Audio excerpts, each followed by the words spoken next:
Hello students, I am Vishal. This is Success Achievers classes.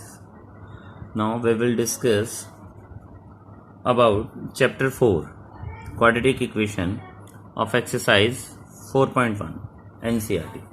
Okay, so in this chapter exercise 4.1 we will do question number 2. Represent the following situation in the form of quadratic equation. हमें जो question दे रखा है उस situations को quadratic equations में change करना है।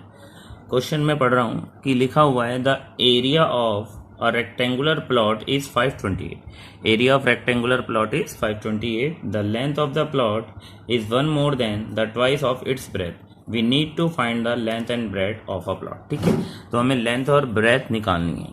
तो फर्स्ट ऑफ ऑल इसमें जो कंडीशन बोल रखा है कि the length of area of rectangular plot, तो हम क्वेश्चन सेकंड है इसका फर्स्ट पार्ट कर रहे हैं कि इसने क्या बताया है कि area of a rectangular plot is 528 metre square. तो length of a plot is one more than the twice of its breadth, मतलब ब्रेथ से ट्वाइस से वन मोर है लेंथ की जो वैल्यू है वो ब्रेथ के कंपैरिजन में डबल से वन मोर है। तो इट मीन्स टू से हमें ब्रेथ को लेट करना पड़ेगा क्योंकि जो बड़ी वैल्यू है वो लेंथ है, क्योंकि लेंथ है ब्रेथ के ट्वाइस से वन मोर देन। तो let the breadth of a rectangular plot B हम लेट कर सकते हैं x मीटर। ठीक है, तो जो लेंथ होगी वो क्वेश्चन के अकॉर्डिंग क्या होना चाहिए, लेंथ क्या होना चाहिए हमारे पास में।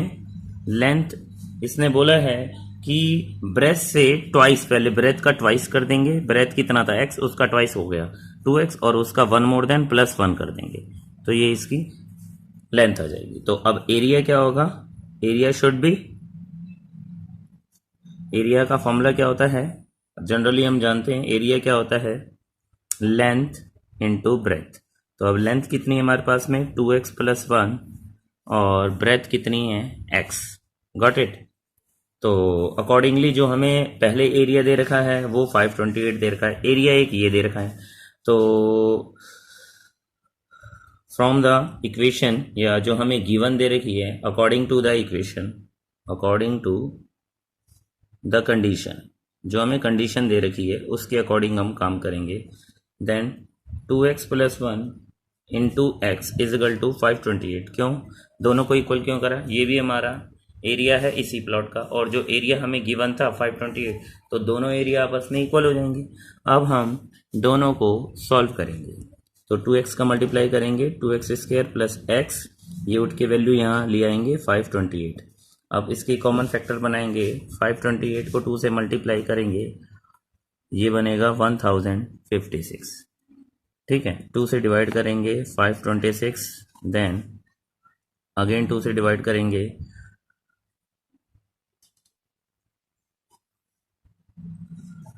देन 2 से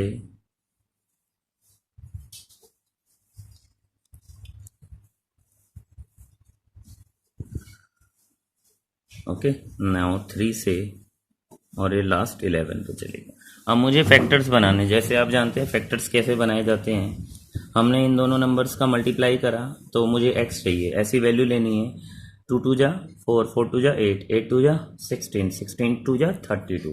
तो एक नंबर 32 आ गया और 11 3 जा 33। तो 32 और 33 जो मेरे पास में पेयर आ गए, इस पेयर में से अगर मैं प्लस माइनस करूं, मैं क्या करूं, माइनस अगर करूं 33 में से 32 करूंगा तो 1 आएगा, तो मुझे 1x ही चाहिए। तो क्या लिखूंगा 2x स्क्वायर प्लस के 33x माइनस के 32x minus 528 is equal to 0। ये पूरा क्वेश्चन। अब इस दोनों में जो कॉमन है ये पेयर बना लेंगे कॉमन, इनमें सिर्फ x कॉमन है तो ये 2x प्लस 33 और यहाँ से जो नंबर कॉमन लिया जाएगा 16 लिया जाएगा, तो ये क्या बनेगा 2x, दोनों में से माइनस कॉमन ले लेंगे तो माइनस प्लस बना देगा तो अंदर प्लस रह जाएगा और ये 33। याद रहे फैक्टराइजेशन में जो वैल्यू फर्स्ट टाइम आती है वो सेकंड टाइम आनी चाहिए। अगर आपने सेम वैल्यू के साथ नहीं लिया तो कहीं ना कहीं आपने मिस्टेक करी है। तो equation 2x plus 33 and x minus 16 बन जाएगा इजिकल टू 0। तो 2x प्लस 33 इजिकल टू एक बार 0 को इक्वल कर देंगे और x माइनस 16 को भी 0 को इक्वल कर देंगे। देन x इजिकल टू 16 जो पॉजिटिव वैल्यू है और यहाँ पे 2x is equal to minus 33 then x is equal to minus 33 divided by जो कि नेगेटिव वैल्यू है। हम जानते हैं नेगेटिव वैल्यू जो होती है वो एग्जिस्ट नहीं करती, क्योंकि किसी भी रेक्टेंगल का लेंथ और ब्रेथ नेगेटिव नहीं हो सकता। It should be always positive. कोई भी चीज नेगेटिव नहीं हो सकती। अगर हम एरिया की बात करें या हम कोई भी वैल्यू की बात करें तो इस टाइप की जो भी क्वेश्चंस आते हैं उसमें जो नेगेटिव वैल्यू होती है इनको हम नेग्लेक्ट कर देते हैं इस चैप्टर में से। क्योंकि हम अगर स्पीड की बात करें किसी कार की, ठीक है, या फिर किसी हम ट्रेन की बात करें, ठीक है, ट्रेन की स्पीड की बात करें, लेंथ की बात करें, ब्रेथ की बात करें, ये कभी नेगेटिव होता ही नहीं है कभी भी, ठीक है। तो जितनी भी नेगेटिव टर्म्स होगी वो हम नेग्लेक्ट कर देंगे, जो पॉजिटिव टर्म है वो कंसिडर। तो लिखेंगे इट कैन बी नेग्लेक्टेड।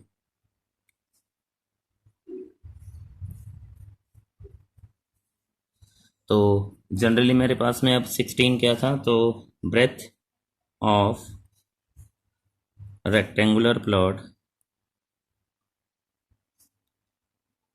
कितना आ गया 16 मीटर, और जो लेंथ हो गई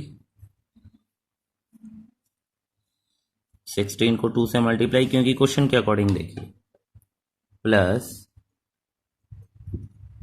133 मीटर। तो ये आपकी आंसर है। ऐसे आपको सॉल्व करना है अपना क्वेश्चन, ठीक है। एक और क्वेश्चन मैं रीड करता हूँ इसी एक्सरसाइज का, एक और क्वेश्चन मैं रीड करता हूँ, ठीक है। हाँ, इसी चैप्टर में एक क्वेश्चन और है मेरे पास में।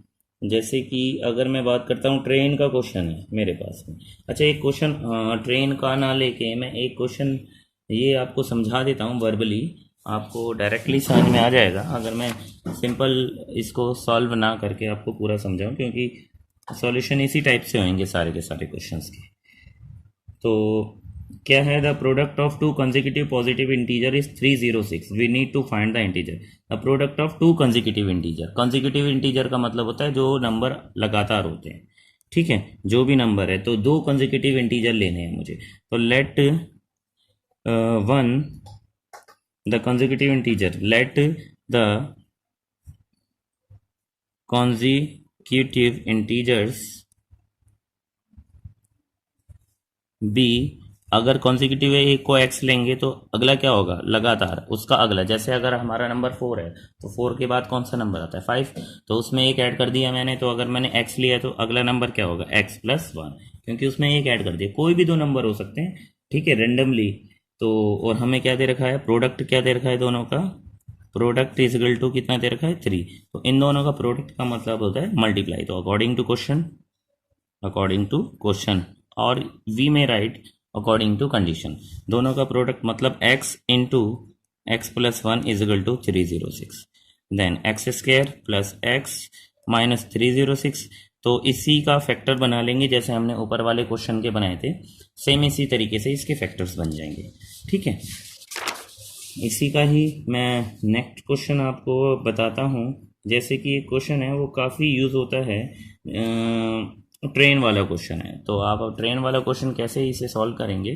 ट्रेन वाले क्वेश्चन में, train travels a distance of 480 kilometre at a uniform speed, the speed has been 8 kilometre per hour less, it would have taken 3 hours more to cover the same distance. We need to find the speed of the train. तो ये वाले question काफ़ी परेशान करते हैं। इन questions को कैसे deal करते हैं, अ train travels a distance of, तो टोटल डिस्टेंस कितना गिवन है मुझे, जो टोटल डिस्टेंस है इसको, ये 4th पार्ट है इसी चैप्टर का। टोटल डिस्टेंस मेरे पास में है 480 किलोमीटर, ठीक है। और यूनिफॉर्म स्पीड से वो ट्रैवल कर रही है, तो यूनिफॉर्म स्पीड से अगर ट्रैवल कर रही है तो मैं क्या ले सकता हूँ, let the speed of train be x kilometre per hour. Speed का मतलब मैं इसको जो एवरेज स्पीड है वो ले सकते हैं इसमें, ठीक है। और हम स्पीड का फॉर्मूला जानते हैं। स्पीड क्या होता है, स्पीड, अगर मैं स्पीड के अकॉर्डिंग काम करता हूँ तो स्पीड का formula distance per unit time. Yes, तो टोटल डिस्टेंस कितना है इसका, ठीक है, डिस्टेंस पर यूनिट टाइम। लेकिन इस टाइप के क्वेश्चन में हमेशा हमें टाइम निकालना होता है, तो मैं टाइम निकालना चाहूँगा। Time taken for travel 480 kilometre. Time कितना लगा 480 किलोमीटर को ट्रैवल करने में, तो टाइम का फॉर्मूला आप जानते हैं, स्पीड डिवाइड में आ जाएगा। तो अगर मैं यहाँ से टाइम का फॉर्मूला बनाऊँ तो टाइम इज इक्वल टू क्या हो जाएगा, डिस्टेंस अपॉन स्पीड। तो डिस्टेंस कितना है 480 और स्पीड कितनी है हमारे पास में x किलोमीटर, तो ये आ जाएगा आपका टाइम्स, ये आवर्स में हम ले देंगे टाइम्स को, ठीक है। नाउ अब हमारी जो सेकंड कंडीशन है, इन द सेकंड कंडीशन बोलता है कि स्पीड जो हो जाती है वो 8 किलोमीटर पर आवर लेस हो जाती है यूनिफॉर्म स्पीड से। तो now the speed of train, ठीक है, वो कितनी हो जाएगी 8 किलोमीटर आवर, वो लेस हो गई, पहले x थी अब 8 किलोमीटर लेस हो जाएगी, तो x माइनस 8 हो जाएगी। तो और वो 3 घंटे ज़्यादा लेती है, तो it means the train will take 3 hours more to cover the same distance को ट्रेवल करने में। तो वही टाइम निकाल सकते हैं हम, सिंपल बात। Time taken for travel 480 kilometre with the speed of x minus 8 kilometre पर, इतनी स्पीड से वो कितना क्या है, तो वही डिस्टेंस कितना है 480, डिस्टेंस तो सेम रहेगा लेकिन टाइम चेंज हो जाए, जो आपकी स्पीड है वो लेस हो गई। तो अब सिंपल सी इक्वेशन है। अब हम अगर इक्वेशन को सिंपली बात करें तो कैसे हम इक्वेशन को सॉल्व कर सकते हैं, तो अकॉर्डिंग टू कंडीशन या अकॉर्डिंग टू क्वेश्चन उसने बोला है कि 3 घंटे ज़्यादा लेगा, तो दोनों इक्वेशन को ऐसे लिख देंगे 480 अपॉन एक्स इक्वल में 480 अपॉन एक्स माइनस 8। अब आप बोलेंगे कि ये किस अकॉर्डिंग कर दिया है, इसमें क्या है, मैं आपको एक शॉर्टकट बताता हूँ कैसे सॉल्व करते हैं। 3 घंटे कहाँ टाइम ज़्यादा लिया, 3 घंटे टाइम वहीं लेगा जहाँ डिस्टेंस कम होगा, सॉरी जहाँ स्पीड कम होगी, ठीक है। स्पीड कम यहाँ पर है तो टाइम ज़्यादा लगेगा। कोई अगर धीरे भागता है तो वो लेट पहुँचेगा, और अगर कोई तेज भागता है तो वो जल्दी पहुंचेगा। तो इसका मतलब स्पीड यहाँ पे कम हुई तो टाइम इसने ज़्यादा लिया। अब टाइम इसने ज़्यादा लिया, सपोज दैट मैं लेट करता हूँ, ये 10 बजे, ये 9 बजे पहुंच रहा है और ये 12 बजे पहुंच रहा है, क्यों, क्योंकि इसने 3 घंटे ज़्यादा लिए। तो ये 9 बजे अगर पहुंच रहा है और ये 12 बजे पहुंच रहा है, तो इक्वेशन को इक्वल करने के लिए या तो मुझे यहाँ 3 माइनस करना पड़ेगा या यहाँ 3 प्लस। तो यहाँ मैं -3 कर देता हूँ, क्यों, जहाँ स्पीड कम हो जाती है वहाँ टाइम ज़्यादा लगता है, इसलिए इक्वेशन को इक्वल करने के लिए वहीं हमें माइनस कर देना पड़ता है। तो सिंपल आप इसे माइनस कर दें। अब इक्वेशन को सॉल्व कर ले, 480 upon x minus 480 upon x minus 8 is equal to -3। अब इक्वेशन सॉल्व करेंगे हम, एलसीएम ले लेंगे। एलसीएम कितना आएगा, x और x माइनस 8 दोनों वैल्यू अलग अलग है तो एलसीएम आ जाएगा। 480 दोनों से कॉमन है तो बाहर निकाल देंगे, 480 कॉमन, तो x से x कटा तो क्या बचा, x minus 8 minus x minus 1 से कैंसिल आउट हुआ तो ये कितना बचा x। देन अब x से x कैंसिल आउट हो जाएगा तो -8 का मल्टीप्लाई 480 इंटू में -8 upon x square minus 8x is equal to -3। Check करिए अगर ये कट जाता है 3 1 जा 3, ये 16 पे, तो ये टोटल मल्टीप्लाई हो जाएगा, ये हो जाएगा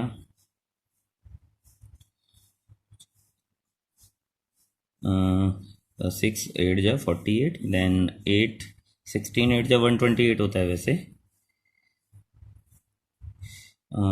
now this is minus upon x square minus 8x is equal to -1, minus से माइनस कट जाएगा, क्रॉस मल्टीप्लाई कर देंगे, x square minus 8x is equal to 1280, then x square minus 8x minus 1280 is equal to 0। Now आप इसके बाद इसका factorisation करेंगे, तो फैक्टराइजेशन भी बता देता हूँ कैसे करेंगे। 1280 के हम फैक्टर्स बनाएंगे 2 6 4 2 3 2 2 16 2 80 2 पे फिर जाएगा 40, 2 पे फिर जाएगा 20, नाउ अगेन 2 पे जाएगा 10, देन 2 पे जाएगा 5 एंड 5। अब इसके फैक्टर्स बना देंगे। हमें 8 चाहिए, 2 2 जा 4, 4 2 जा 8, 2 2 जा 4। अब इसके पेयर्स क्या बननी चाहिए हमारे पास में, ठीक है, रिक्वायर्ड इक्वेशन थी। तो 2 2 जा 4, 4 2 जा 8, 8 2 जा 16, 16 2 जा 32, यहीं रुकते हैं हमें। अब 5 2 जा 10, 10 2 जा 20, 22 जा 40। तो देखिए 40 और 20 बन गए, तो एक्स स्क्वायर और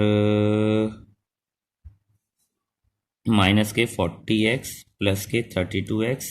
अब ये मैंने माइनस प्लस क्यों लिखा, जो बड़ी वैल्यू है या माइनस का साइन है, तो बड़ी वैल्यू एक 32 और 40 आ रहा है, कैसे, 2 2 जा 4, 4 2 जा 8, 8 2 जा 16, 16 2 जा 32, मैं यहाँ पे ब्रेक कर दिया 32 पे, फिर यहाँ से आगे 2 2 जा 4, 4 2 जा 8, 8 5 जा 40, तो प्लस माइनस करेंगे 8 आ जाएगा। अब कॉमन निकाल देंगे, x माइनस यहाँ से 40, देन यहाँ से 32 कॉमन आ जाएगा, देन x माइनस यहाँ पे भी 40 बचेगा।